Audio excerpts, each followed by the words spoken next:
चलिए जानते हैं आज के देश और दुनिया की सिलेक्टेड काम की और महत्वपूर्ण 50 बड़ी खबरों को सिर्फ 10 मिनट में। पर अभी तक आपने इस वीडियो को लाइक नहीं किया तो लाइक कर दीजिए। चीन से निपटने की रणनीति पर हुई बड़ी चर्चा। पीएम मोदी ने जापान के प्रधानमंत्री फूमियो किशिदा से हैदराबाद हाउस में की द्विपक्षीय बैठक। राहुल गांधी के बयान और अडानी मामले को लेकर लगातार छठे दिन संसद का कामकाज हुआ ठप। लोकसभा की कार्यवाही दिन भर के लिए हुई स्थगित। दिल्ली शराब घोटाले के मामले में मनीष सिसोदिया की 14 दिन बढ़ी न्यायिक हिरासत। अभी ईडी की रिमांड पर पूर्व डिप्टी सीएम। 2020 से भी बड़े आंदोलन के लिए तैयार हो जाएं किसान। केंद्रीय कृषि मंत्री नरेंद्र सिंह तोमर से बातचीत करने के बाद किसानों की मांगों को पूरी करने के कारण संयुक्त किसान मोर्चा ने किया बड़ा ऐलान। सुपरस्टार सलमान खान के घर के बाहर बढ़ाई गई सुरक्षा। गैंगस्टर गोल्डी बराड और लॉरेंस बिश्नोई की धमकी के बाद मुंबई पुलिस का बड़ा कदम। राहुल गांधी पीएम मोदी की सबसे बड़ी टीआरपी। बंगाल की सीएम ममता बनर्जी बोली बीजेपी सभी विपक्षी पार्टियों की इमेज खराब करके बनाना चाहती है हीरो। कांग्रेस अध्यक्ष मल्लिकार्जुन खड़गे का बड़ा बयान। बोले राहुल गांधी को निशाना बनाने की हो रही कोशिश। बीजेपी राहुल गांधी रास्ते से हटाना चाहती है।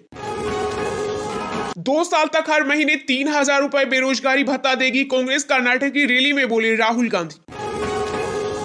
बिहार में मुस्लिम कर्मियों को रमजान में काम से राहत पर शुरू हुई सियासत। बीजेपी बोली बिहार को इस्लामिक स्टेट बना रहे। किसानों के लिए अच्छी खबर। हाईवे के लिए जमीन देने वाले किसान भी अब टोल टैक्स में होंगे साझेदार। पीडब्ल्यूडी चिन्हित करेगी राजमार्ग। केंद्रीय मंत्री हरदीप सिंह पुरी ने राहुल गांधी पर बोला हमला। कहा विदेश में भारत को बदनाम करने की हुई कोशिश, माफी मांगनी ही होगी। ओटीटी पर बढ़ते अश्लील कंटेंट को लेकर केंद्र सरकार हुई सख्त। केंद्रीय सूचना मंत्री अनुराग ठाकुर बोले देश में क्रिएटिविटी की आजादी, अश्लीलता की नहीं। केंद्रीय शिक्षा मंत्री धर्मेंद्र प्रधान का बड़ा बयान। कहा राहुल गांधी को भारत की समझ नहीं, थूको और भाग जाओ उनका तरीका। शेयर बाजार हफ्ते के पहले ही दिन धड़ाम। सेंसेक्स 360 अंकों की गिरावट के साथ 57,628 पर तथा निफ्टी 117 पॉइंट नुकसान के साथ 17,861 पर बंद हुआ। वन रैंक वन पेंशन पर बड़ा फैसला। एरियर को लेकर सुप्रीम कोर्ट ने केंद्र सरकार से कहा 17 साल से ज्यादा उम्र वालों को 30 जून तक करे भुगतान। 6 साल में दोगुनी हुई हवाई यात्रियों की संख्या। उड़ान योजना से बढ़ी रीजनल एयर कनेक्टिविटी। ऐसा नेता कभी नहीं देखा जो अपने ही लोगों का राजनीतिक करियर नष्ट करता हो। महाराष्ट्र के सीएम शिंदे ने उद्धव ठाकरे पर बोला हमला। पंजाब में इंटरनेट और एसएमएस सेवाओं पर रोक। आज 12 बजे तक बढ़ी। अमृतपाल सिंह को पकड़ने का अभियान हुआ तेज। नई राष्ट्रीय शिक्षा नीति को सभी ने स्वीकार किया। गृह मंत्री अमित शाह बोले इसे लागू करने के लिए पूरा देश कर रहा काम। बदमाशों के लिए काल बनी राजस्थान पुलिस। 4 घंटे में 4,000 पुलिस वालों ने 7 जिलों से 652 बदमाशों को दबोचा। एआईएमआईएम प्रमुख असदुद्दीन ओवैसी ने बिहार के सीएम पर साधा निशाना। बोले नीतीश कुमार पलटू राम कुर्सी के लिए निकाह करते हैं फिर देते हैं ट्रिपल तलाक। पंजाब की हालत पर क्यों चुप है अरविंद केजरीवाल। केंद्र और राज्य पर बरसी अकाली दल। सांसद एवं पूर्व केंद्रीय मंत्री हरसिमरत कौर। मायानगरी मुंबई को बनाना है माधवनगरी। बागेश्वर धाम के पीठाधीश्वर धीरेन्द्र शास्त्री बोले घर घर लगाए झंडा। लिव इन रिलेशनशिप में रहने वालों को नहीं कराना होगा रजिस्ट्रेशन। सुप्रीम कोर्ट ने खारिज की याचिका। सरदा और निक्की मर्डर केस के बाद दी गई थी याचिका। जापानी पीएम फूमियो किशिदा ने प्रधानमंत्री नरेंद्र मोदी को G7 की बैठक के लिए किया आमंत्रित। कई अहम समझौतों पर लगी मुहर। हिंदुत्व की राह पर उत्तराखंड के सीएम धामी। राज्य में चैत्र नवरात्रि के उत्सव के लिए हर जिले के जिलाधिकारियों को 1-1 लाख रुपए का फंड किया जारी। पटना रेलवे स्टेशन पर लगे टीवी स्क्रीन पर अचानक चलने लगी अश्लील फिल्म। नाराज यात्रियों की शिकायत पर आरपीएफ ने एजेंसी के खिलाफ दर्ज किया केस।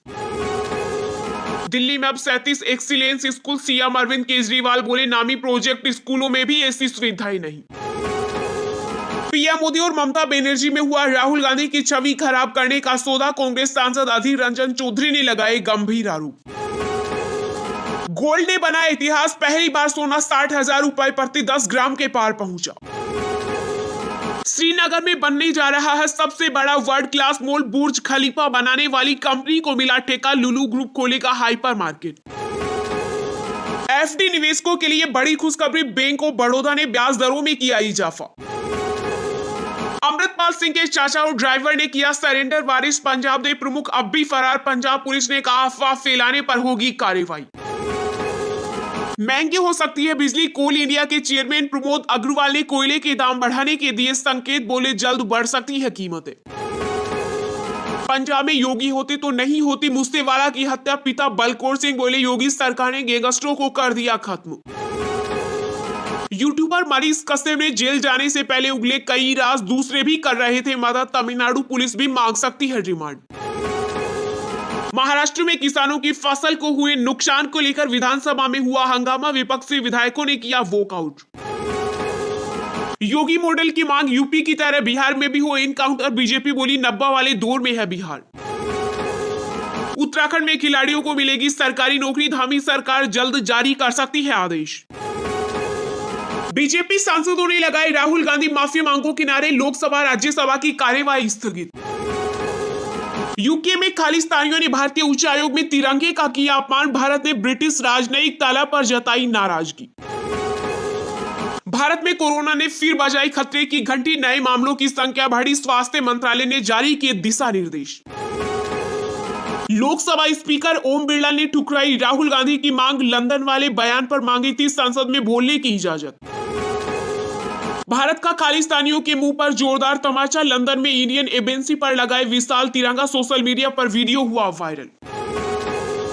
13 मार्च से चल रहा ड्रामा बिना प्रधानमंत्री के इशारे के नहीं हो सकता, अडानी मामले पर कांग्रेस सांसद प्रमोद तिवारी ने केंद्र सरकार पर कसा तंज।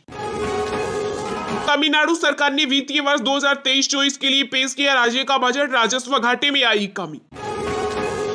दुनिया की सबसे बड़ी बैंकिंग डील, संकट में फंसे क्रेडिट स्विस को स्विस बैंक यूबीएस ने 3.25 अरब डॉलर में खरीदा।